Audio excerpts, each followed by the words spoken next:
ৰাজগড়ত আধাৰ কেম্পে ভাৰতীয় ডাক বিভাগৰ উদ্যোগত ৰাজগড় ব্যৱসায়ী সংস্থাৰ ব্যৱস্থাপনাত তিনিদিনীয়াকৈ অনুষ্ঠিত হৈছে এই কেম্প।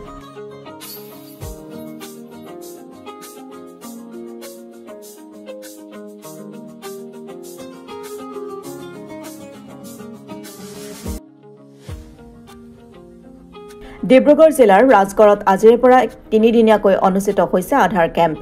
ভাৰতীয় ডাক বিভাগৰ ডিব্ৰুগড় সংমণ্ডলৰ অন্তৰ্গত দুলিয়াজানস্থিত নাহৰকটীয়া উপ সংমণ্ডলৰ উদ্যোগত আৰু ৰাজগড় ব্যৱসায়ী সংস্থাৰ ব্যৱস্থাপনাত ৰাজগড় ব্যৱসায়ী সংস্থাৰ অস্থায়ী কাৰ্যালয় জগদম্বা ক্লথ ষ্ট'ৰ্ছৰ কাষত আজিৰে পৰা অহা 10 ফেব্ৰুৱাৰীলৈকে অনুষ্ঠিত হৈছে এই কেম্প।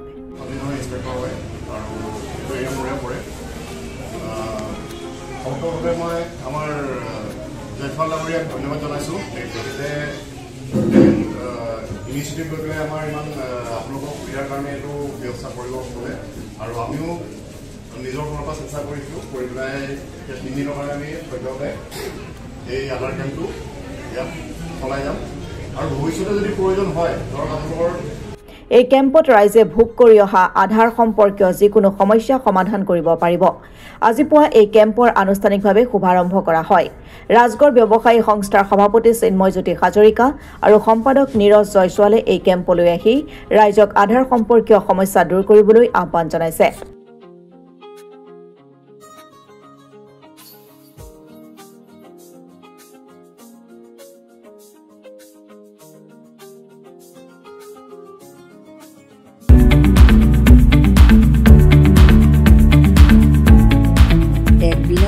আবেদন আপোনাৰ আধাৰ কাৰ্ড সম্পৰ্কীয় সকলো বিষয়ৰ সমাধানৰ অৰ্থে এক বিশাল শিবিৰৰ আয়োজন কৰা হৈছে।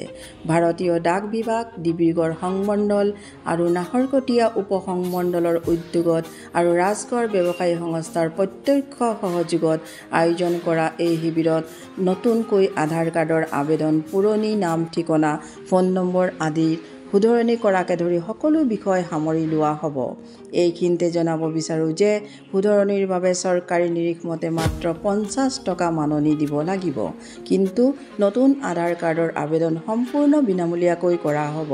দিনাংক 8, 9 আৰু 10 ফেব্ৰুৱাৰী। স্থান ৰাজগড় ব্যৱসায়ী সংস্থাৰ অস্থায়ী কাৰ্যালয় জগদম্বা ক্লথ ষ্ট'ৰৰ কাষত। ধন্যবাদ।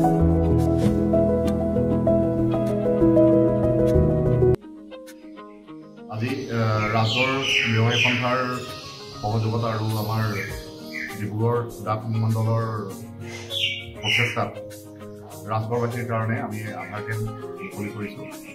এই কেম্পটো আমাৰ প্ৰায় 3 দিন চলিব আৰু আমি যদি আৰু লাভাৰ্থী আৰু আহিব বিচাৰে তেওঁলোকৰ কাৰণে আমি সুবিধা কৰি দিম আৰু সুবিধা কৰি দিম।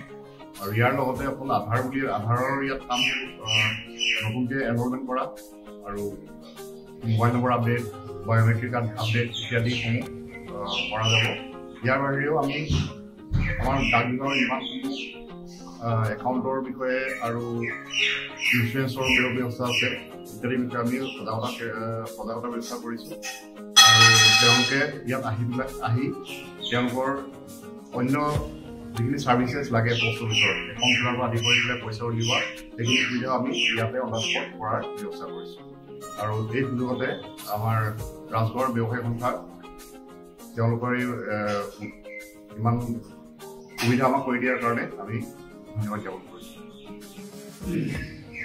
ৰাজগড় ব্যৱসায়ী সংস্থা আজি 10-15 দিন আগতে যিহেতু আমি 20 দিনমান আগতে ভাৰতীয় ডাক বিভাগৰ তৰফৰ পৰা আমি আধাৰ কেম্প পাতিছিলোঁ, কিন্তু দুৰ্ভাগ্যবশতঃ আমাৰ ৰাজগড় ব্যৱসায়ী সংস্থাৰ ছেক্ৰেটাৰী আমাৰ কেশৱাল দেৱে তাত গৈ কিছুমান সমস্যাৰ সন্মুখীন হোৱা দেখিবলৈ ৰাইজে বহুত ৰাইজে দেখিছে নিজৰ কামখিনি ভালকৈ কৰিব পৰা নাই সময়ৰ কাৰণে আৰু কিছুমান সুবিধাৰ কাৰণে।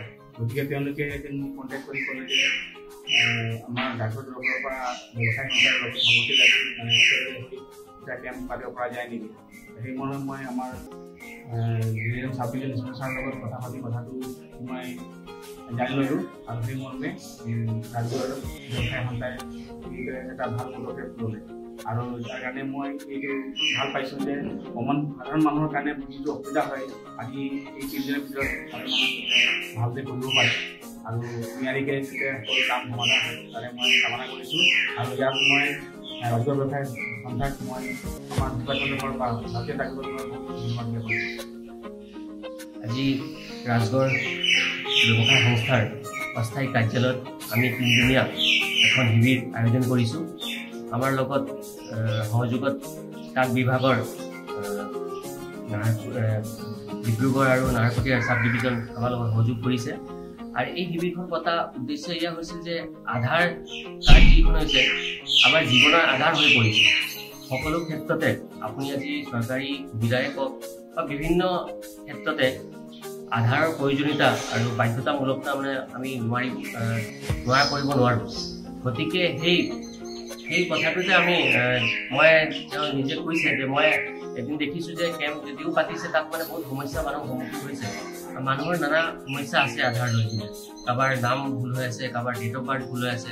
সেই গোটেই সমস্যাখিনি সমাধান বিচাৰি ৰাইজে যাতে উপকৃত হওক আৰু নিজৰ স্থলীতে নিজৰ ঘৰৰ কাষতে এই ধৰণৰ সুবিধাটো তেওঁ লাভ কৰক।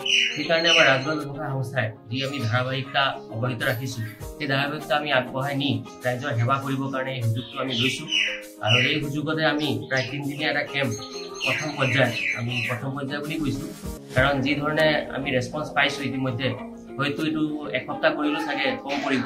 গতিকে পৰ্যায়ক্ৰমে আমি পুনৰ এইবোৰ কৰিম আৰু ৰাজ্যৰ যি আমি দৃঢ়তাৰে কাম কৰিবলৈ আমি আগবাঢ়িছোঁ, আপোনালোকৰ সহায় সহযোগিতা আগবাঢ়িছোঁ, ৰাজ্যৰ আশীৰ্বাদ বিচাৰি আমি এই ধৰণৰ কাৰ্যসূচী অনাগত দিনত আমি হাতত লৈ থাকিম। এই শিবিৰ আজি মানে ইংৰাজী 8 তাৰিখৰ পৰা 8, 9 আৰু 10 3দিনীয়া কাৰ্যসূচী।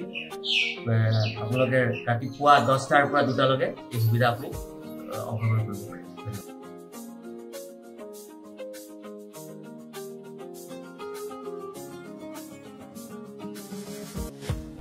Bureau' report Assam today.